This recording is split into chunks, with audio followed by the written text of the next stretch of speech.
इन्हीं सब चीज़ों का जब बोध करा देते हैं, समझ में आ जाती हैं और फिर हम उनको नियंत्रण में ले लेते हैं, तो फिर इन सब चीज़ों का न काम का, न क्रोध का, न लोभ का, न मोह का, आँख का विषय, कान का विषय, जिज्ञा का, या मन का विकल्प, या बुद्धि का निश्चय, ये कोई काम नहीं करता। फिर अपनी अपनी चीजें ठीक ठीक काम करने लगती हैं। संकल्प शुद्ध होने लगता है, आंखें अच्छा देखने लगती हैं, कान अच्छा सुनने लगते हैं, वाणी अच्छा बोलती है, बुद्धि अच्छा विचार करती है, तो चिंतन होने लगता है। मानव धर्म की स्थापना ऋषियों मुनियों ने इस प्रकार से की, और जब ये स्थापना हो गई तो फौरन आध्यात्मिक धर्म में जीवात्माओं को परिणत कर दिया, बदल दिया। और वाल्मीकि भय ब्रह्म समाना, उल्टा नाम जप जग जाना, चोरी चमारी को छुड़ाया, काम क्रोध को छुड़ाया, लोभ मोह को छुड़ाया, और अहंकार।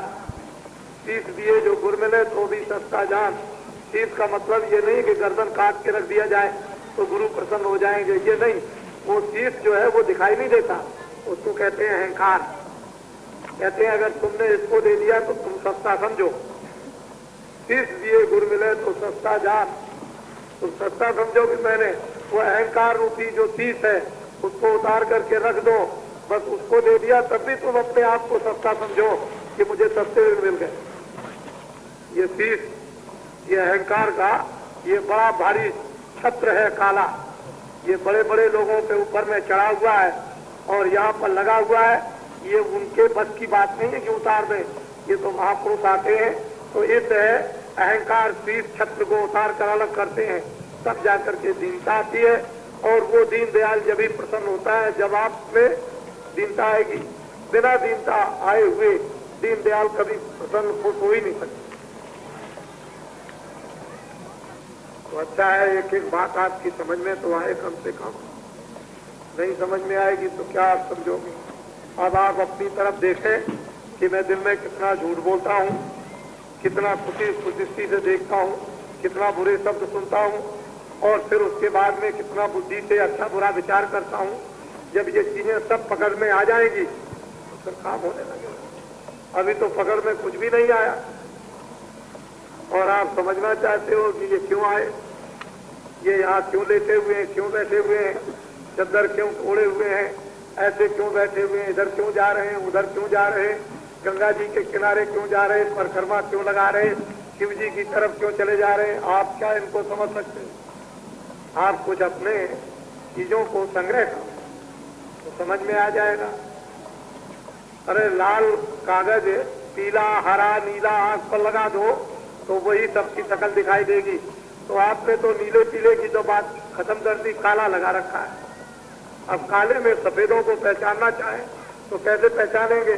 जब काला हटे फिर उसके बाद दूसरा हट जाए, फिर हरा हट जाए, फिर पीला हट जाए और फिर उसके बाद और हट जाए। कई रंग आप पर चढ़े हुए हैं, कहाँ तक आप अपने आप हटा सकेंगे। आप तो काले ही नहीं हटाते। तो जो अज्ञानता का काला जो कपड़ा है वो हटाए तब तो काम बने, कुछ आपकी समझ में आए। तो इसलिए शीशे लगा रखे हैं आपने, उनसे नहीं पहचान पाते। तो ये तो प्रेमी जन है। आप देख रहे हो महीनों से यहाँ जमीन में लिखाए हुए, नीचे पुआल नहीं, बिछाने को नहीं, बालू रात को फांकते हैं, आंख में पड़ती है, कपड़ों में पड़ती है, लेकिन फिर भी सब से मत नहीं पड़े हुए।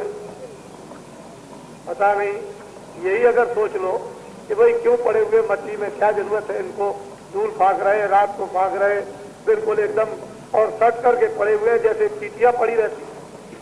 चींटियां ऐसे पड़ी रहती है। मैं जब जाता हूँ तो बीच में पैर रखने की जगह में जब जगह नहीं मिलती है तो चींटियों, और देखिए कैसे प्रेम के साथ मिलजुल करके चींटियां भी रहती हैं। अभी हमने आपको परसों नरसों बताया था कि यहाँ पर बहुत तादाद में कुत्ते हैं। जब मैं यहाँ आया था तो उनकी अगर शकल देखता तो दया आती कि चल नहीं सकते हैं, 2-4 दिन के अंदर मर जाएंगे। लेकिन 400-400 500-500 कुत्ते यहाँ पर आप ये देखिए कि उनको इतना खाने को मिलता है कि कोई किसी से लड़ता ही नहीं, बैठे रहते हैं बेफिक्र। और फिर झुंड के झुंड खेलते हैं। वो उनकी किलोरें होती हैं कि जब हम लोग यहाँ से चले जाएंगे तो कितना वो रोएंगे। आप ये देखिए कि उनको कितना वो सतयुग का इस समय पर पूरा अनुभव कर रहे हैं और ये समझ रहे हैं कि सतयुग आएगा। कुत्तों को भी आभास हो रहा है कि सतयुग आएगा, तो इसलिए जानवरों को भी आभास होता है। जानवर भी सूंघ करके पहचान लेते हैं, पक्षी पंछी भी सूंघ करके पहचान लेते हैं कि कैसा समय आएगा। ये भारत का आध्यात्मिक विज्ञान है, लेकिन मनुष्य ने तो जो ज्ञानवान शरीर पाया था उसी को खत्म कर दिया। जानवर आपसे ज्यादा सोचते हैं और ज्यादा समझदारी रखते हैं और नियमानुकूल रहते हैं, नियम तोड़ते नहीं, लेकिन मनुष्य ने तो सब नियम तोड़ दिए। खैर कोई बात नहीं है। अब आपने अपनी आंखों से देखा, कानों से सुना, बुद्धि से विचार किया है। अब आप कुछ भजन ध्यान 11 दिन जो 15 से प्रारंभ और 25 तक 4 घंटे थोड़ा सा साधन भजन जरा सा कर लो, क्योंकि हम 11 दिन के लिए तो 4 घंटे कहा, बाकी दिन तो हमने ये कहा कि आधा घंटा 1 घंटे घर में कर लेना, लेकिन यहाँ पर 4 घंटे तो सब साधन भजन करना ही चाहिए। और उससे मैं भी कुछ रहस्य है, इसलिए आपको जोर देकर समझाता रहता हूँ कि आप यहाँ आकर के 4 घंटे ध्यान में, भजन में, सुमरन में अपना समय दे। लोग दे भी रहे हैं, ऐसी बात नहीं है। जितना समय मिलता है ज्यादा से ज्यादा पूरा करने की कोशिश करते हैं, लगे हुए हैं लोग, और लगे हुए हो तो बहुत अच्छी बात, बड़ी खुशी की बात, बड़ी प्रसन्नता की बात। आप भी खुश रहोगे और महात्मा की तो खुशी उसकी तो आपको मिलेगी, उसकी दया तो मिलेगी।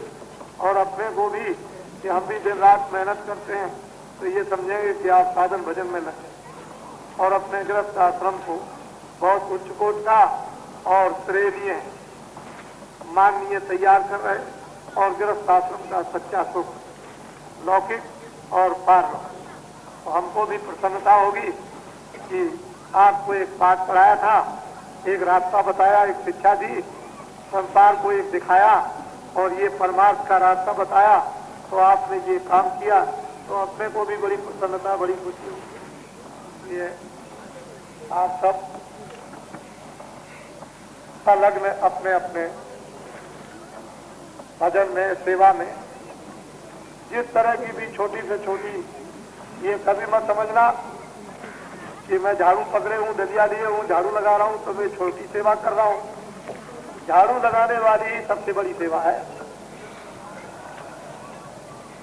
जिन लोगों ने झाड़ू लगाई और लोगों की टट्टियां साफ की, उन्होंने मालिक को पा लिया। नानक का पूरा इतिहास नानक जी का भरा हुआ है पुस्तकों में, और महात्माओं का पूरा इतिहास पुस्तकों से भरा हुआ है कि उन्होंने कैसी सेवा की कि कोई क्या कर सकता है, हर किस्म की। उसके लिए मैला उठाने वाला क्या सेवा करेगा जो भक्तों ने सेवा की, और उन्होंने ही उस भगवान को पा लिया। तो ये नहीं समझना है कि मैं घर से छोटी सेवा कर रहा हूं। तो जिसको जो मिल जाए, आदेश हो जाए, वही सेवा अपनी बजा पूरी कर। सेवा भात भात की है, लेकिन जो भी सेवा मिले उसमें किसी में घृणा नहीं, तो सब सेवाओं का फल मिल जाएगा। और घृणा करोगे तो नहीं, ये सच्चा मानववाद है। इस मानववाद में जो सबसे बड़ी विशेषता है वो एक प्रेम, इसके आगे कुछ, एक प्रेम और इसके आगे कुछ भी नहीं। और मानववाद में अगर ये चीज भारत में इंसान और मनुष्यों के अंदर प्रभु की कृपा से उतर गई, एक प्रेम आ गया, तो सारा का सारा समूचा देश एक ऐसे परिवर्तन में चला जाएगा कि जिसकी आज तक किसी ने कल्पना ही नहीं की कि भविष्य में ऐसा भी होगा।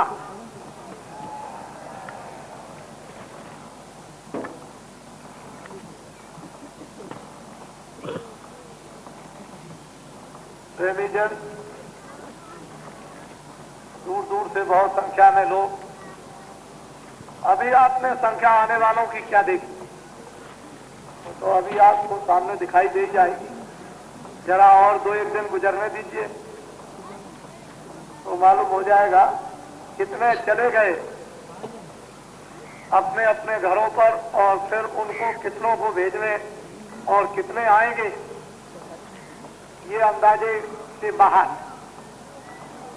बाबा जी को तो इसका अनुमान है पूरा, और भगवान तो जानते ही है सब कुछ, लेकिन आपको नहीं मालूम। लोग ये नहीं समझते थे कि ऐसा होगा, विश्वास नहीं करते थे। लोग कहते थे कि हम ऐसी बात पर विश्वास नहीं करते। राम के वक्त में भी लोगों ने विश्वास नहीं किया, कृष्ण के वक्त में भी विश्वास नहीं किया, और समय पर भी नहीं। हम भी कहते रहे, लोगों ने विश्वास नहीं किया। जो विश्वास की चीजें हैं वो अपनी जगह पर अमिट और अटल है, उनको कोई इधर उधर नहीं कर सकता, न कोई काट सकता। वो समय वक्त और समय का दृश्य और काम, वक्त और समय का दृश्य और काम, और समय के इंसान और इंसानों की बुद्धि अपने आप बसे करा। इसलिए आज सबके सब बहुत होशियारी से अपने काम में लगे रहो, अपना लक्ष्य मत छोड़ो। दुनिया कुछ भी कहे, ये बात जरूर है कि मैंने अभी तक कुछ कहा नहीं था, लेकिन ये जरूर है कि संसार में लोगों का अविश्वास अखबारों की तरफ से अधिकांश हो गया। जब हमारी छोटी छोटी माताएं बुढ़ी और बच्चियां और छोटे छोटे बच्चे 10-10 हजार, 5-5 हजार, 3-3 हजार, 2-2 हजार, 5-500 इतनी दूर से मील भर से मट्टी ला रहे थे। एक मील से मट्टी ला रहे थे, और 7 दिन सुबह से लेकर के और शाम तक सूरज नहीं डूबता था, और अंधेरे तक बराबर लगा रहता था। कभी किसी ने पूछा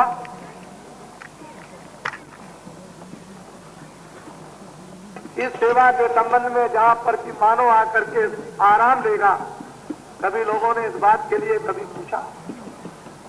कुछ अच्छाई पर कभी पर्दा पड़ता ही नहीं। विवेकशील, विचारशील निकल ही आते।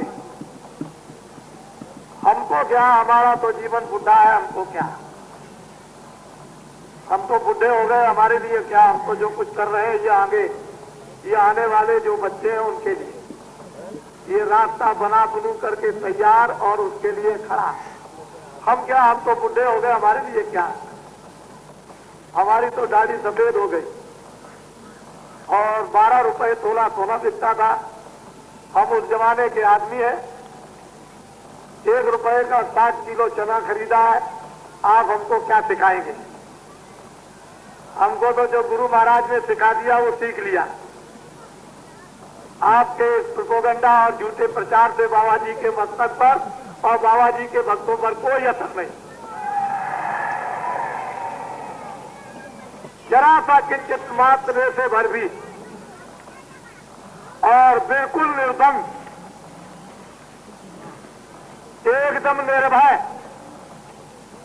उनको ये भी नहीं है अभी इधर में और उधर हुआ मनकंका घाट के इसी तरफ, सब उठ करके चले गए, लकड़ियों पर रख करके जय गुरुदेव बोलकर, और बस इधर शरीर को इधर किया और उसको उधर पहुंचा दिया। कुछ नहीं, निर्भय, कोई कुछ नहीं। न हमको गम है न दुनिया का, हमको न हमारा दुनिया को, कुछ नहीं। अपने निशाने के पक्के, जो अपना लक्ष्य, जो अपना निशाना जहां जाने का बना लेता है और चला जाता है। इधर क्या हो गया उसको भी देख लिया, इधर क्या हो गया उसको भी देख लिया, और कदम सीधा बढ़ाता जाता है अपने निशाने पर मंजिल को तय करने के लिए वही अपनी मंजिल पर पहुंच जाता है। आपका निशाना इसलिए आपको क्या करते, कुछ नहीं। ये वो दिल नहीं, वो हृदय नहीं है कि छुई मुई हो जाए। ये हृदय वो नहीं रह गया कि छुई मुई, कुछ नहीं। इतना लिखो, इतना लिखो कि जितनी तुम में शक्ति हो सब लिख करके देख लो, और उसके बाद क्या होता है ये भी देख लो। तुम लिखने में कमी मत रखना। एक मुसलमानों के यहाँ एक स्त्री थी, उसका पति मर गया बचपन में। लोगों ने बैठ के कहा कि देखो भाई, तुम्हारा पति मर गया खामिद, तुम दूसरी शादी कर लो, अच्छा रहेगा, गुजारा हो जाएगा। कर लगे, ठीक है, जो खुदा की मर्जी। एक शादी और करा दी, तब तक 2-4-6 महीने में वो भी मर गया। फिर लोगों ने कहा कि अरे भाई कैसे काम होगा, और शादी कर लो। तो लोगों ने घेर घाड़ करके शादी करा दी, 6 महीने में वो भी मर गया। किसी ने कहा अरे भाई क्या हुआ, तो मतलब 1 साल में 2-3 मर गए, एक और कर लो, कोई बात नहीं है। तो उनका ठीक है, तो 6 महीने में वो भी मर गया। एक दिन खड़े होकर के बोली कि अल्लाह ताला, तुम अपनी करनी में कोई कमी मत रखना, मैं तो दूसरा और कर लूंगी। अपनी कमी में कोई कमी मत रखना, मैं तो और कर लूंगी, मेरे लिए क्या, अब तो मेरे लिए रास्ता खुल गया। तो कहने का आप अपनी करनी में कोई कमी मत रखें, मेरे लिए क्या है, गंगा जी का घाट है, इधर नहीं और तरफ जाऊंगा, उधर को खिसक जाऊंगा, मेरे लिए क्या, मेरे लिए कोई नहीं। तो नारी बच्चियों, आपके द्वारा कुछ काम होने वाला है।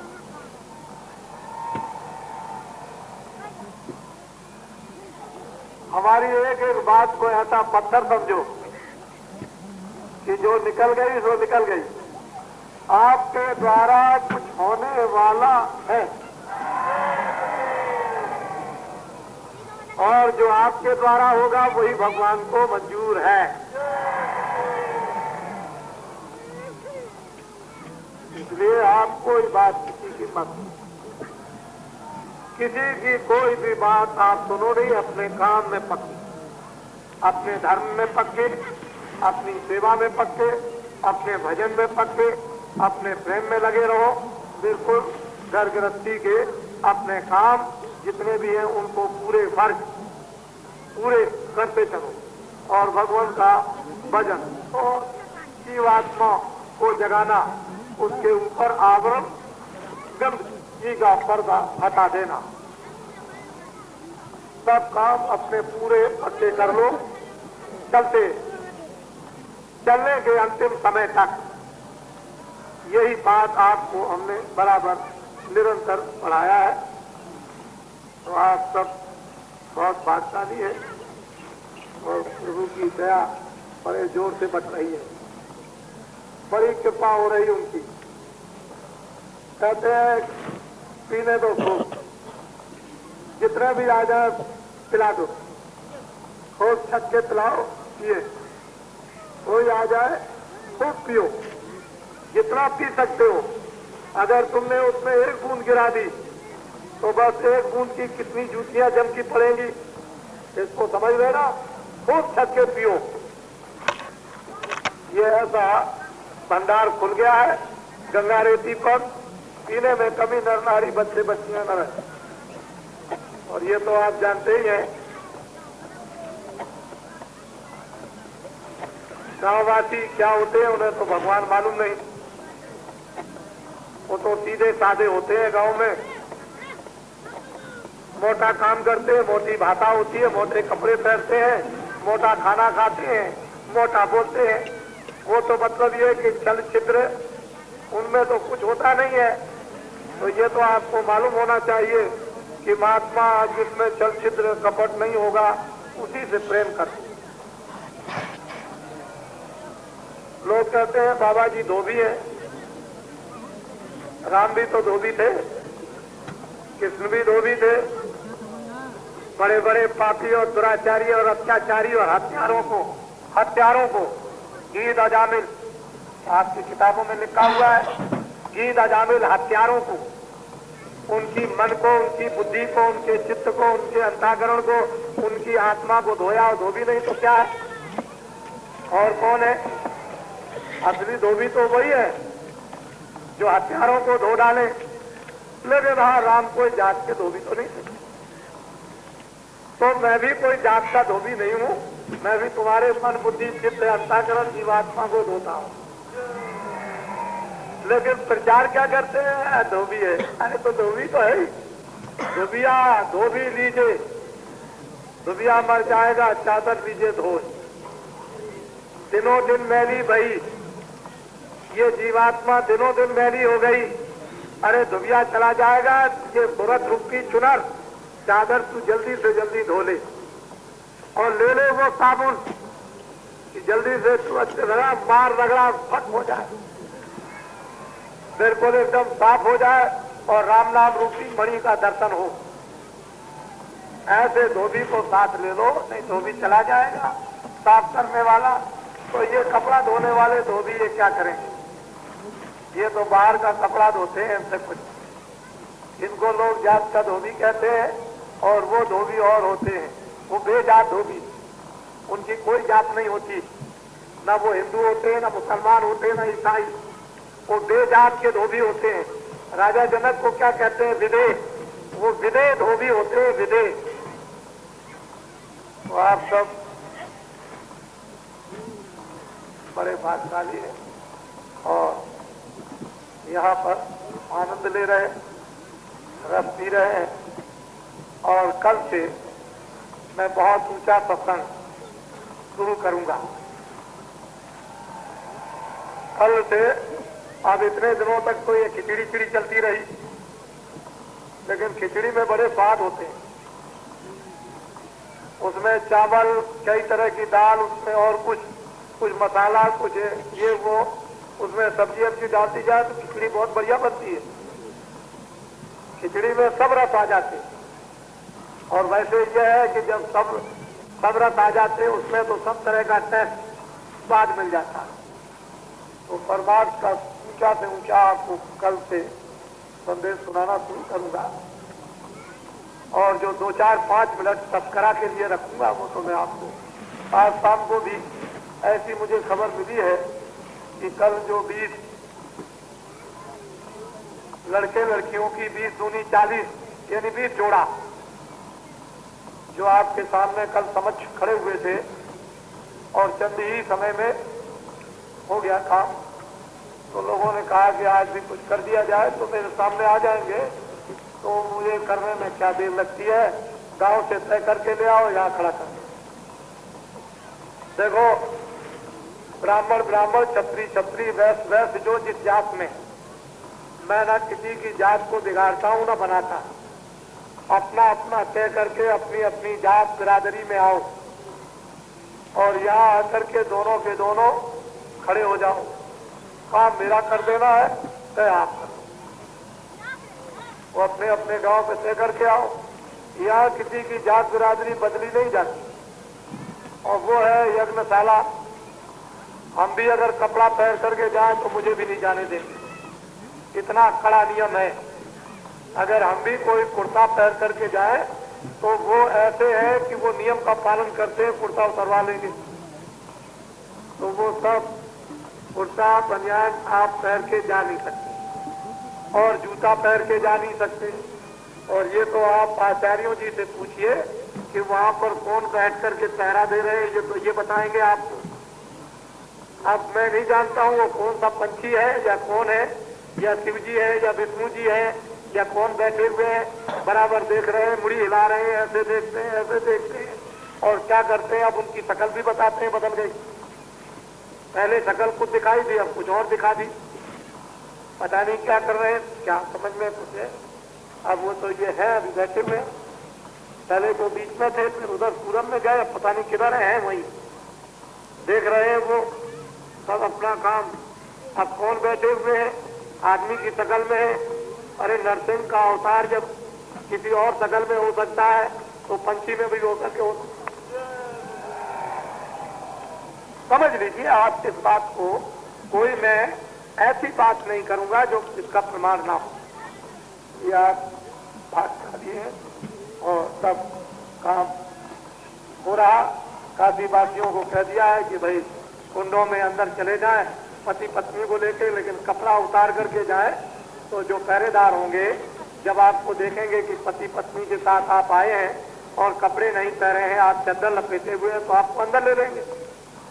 और कपड़ा बड़ा पहन के आपको डालना है तो बाहर लपेट हमारा है ही, उसमें बाहर बैठ करके आप हमारे साथ में और सीधा कीजिए, उसमें हवन कीजिए। आप हवन करने का लोग मतलब नहीं समझते, लोगों को मालूम नहीं।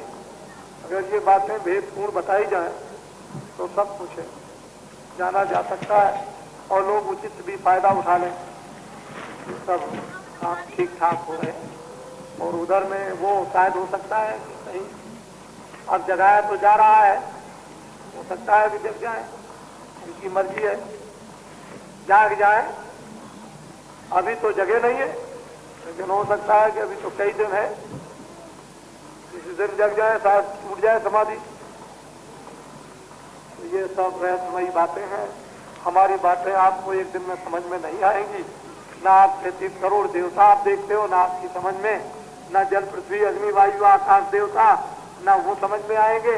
और ना आपको ये पता चलेगा कि शिव जी कहाँ रहते हैं, ना विष्णु और ब्रह्मा का आपको मालूम होगा, ना सिद्धियां 9 निधियां आपको मालूम होगी, देवी देवता ना आपको पता है स्वर्ग और वैकुंठ कहाँ है।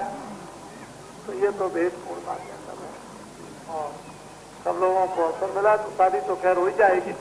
शाम को आप आ जाइएगा, जो भी परिवार के लोग तय करके आए आ जाए, और वो बहुत ही जल्दी काम हो जाएगा। आज तो कल तो जरा देर लग गई थी, आज और भी जल्दी हो जाए।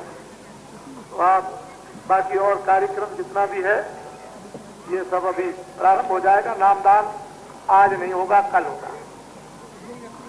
कल लोगों को नामदान दूंगा क्योंकि कल मंगलवार है, तो मंगलवार को नामदान दूंगा।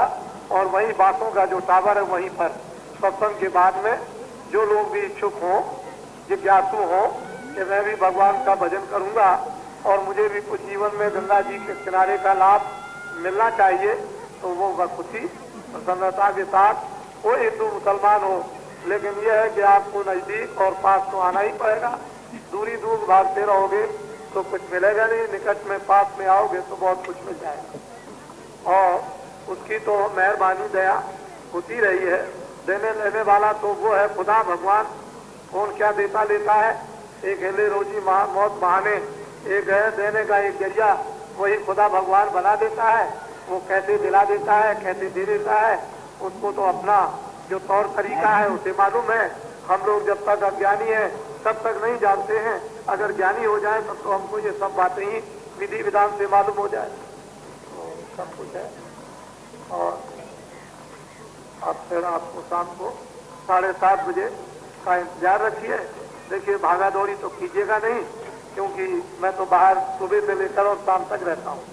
मुझे शाम को थोड़ी देर के लिए पूजा करने का अवसर दे दिया करें। जब सूरज डूबने को हो तो जरा सा मुझे थोड़ी सी पूजा कुछ मिनटों की जरूर कर लिया करें। वैसे तो मैं दिन में बाहर ही रहता हूँ और बाहर ही मिलता रहता हूँ। ये ठीक है कि आप उधर से चले आए, मैं उधर गया तो बाबा जी कहा, अरे बाबा जी ने तो आपके लिए सब कुछ लगा दिया, आपको बाबा जी की क्या जरूरत है।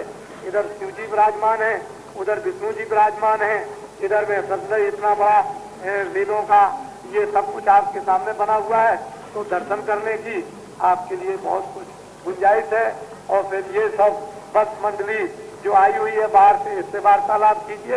हम तो कहीं न कहीं इनमें घूमते हुए मिल ही जाएंगे। अच्छा ये बताओ कि अगर आपको ये हुक्म दे दिया जाए कि अखबार खरीदो और फाड़ो तो क्या करोगे? क्या करोगे? अगर हुक्म दे दिया जाए कि अखबार खरीदो और फाड़ डालो, देखिए, खैर अभी हमने हुक्म नहीं दिया, मैं सिर्फ पूछ रहा हूं, पूछता हूं, अभी हुक्म नहीं है, अभी कोई हुक्म नहीं है, सिर्फ मैं पूछ रहा हूं। इसलिए पत्रकारों को देश को उठाना है, बच्चों को उठाना है, बच्चियों को उठाना है, नैतिक स्तर और चरित्रवान बनाना है, देश की समृद्धि का ध्यान रखना है, तो उनको भी हकीकत सामने रखनी चाहिए। ऐसा मत सोचो कि बनारस में लिख दूंगा तो बाहर लोग नहीं जानेंगे, बनारस की बात नहीं जानेंगे, बनारस में लिख दूंगा तो बाहर लोग ये समझेंगे कि ऐसा हो गया होगा, इस ख्याल को हटा दीजिए। अब ये बात नहीं चलेगी, अब वही बात सामने आएगी कि जो होगा वही आएगा, वही सामने आएगा। इसलिए मैं अभी कुछ नहीं कहता, अभी तो आपके आज 19, 20, 21, 22, 23, 24, 25 यानी आज को छोड़ करके अभी 6 दिन है। मैं बीच में जरूर कुछ बोलूंगा, इसलिए ऐसा काम करें कि जिससे कि देश की भलाई हो, मानव की भलाई हो, लोगों में प्रेम हो, लोगों में सदाचार हो, लोगों में चरित्र आए, लोगों में बल आए, लोग जो है एक दूसरे की सेवा करें, जात पात के भेदभाव ये सब कुछ खत्म हो जाए। या आप देखते हो कोई पूछता है ये देखते, ये प्यार और मोहब्बत का आकाश छाया हुआ, भगवान की वर्षा हो रही, इसको देखिए। मैं बोलूंगा जरूर, क्योंकि छोड़ने वाला बाबा जी ये शिव जी के कार्यक्रम में नहीं है। जय गुरुदेव,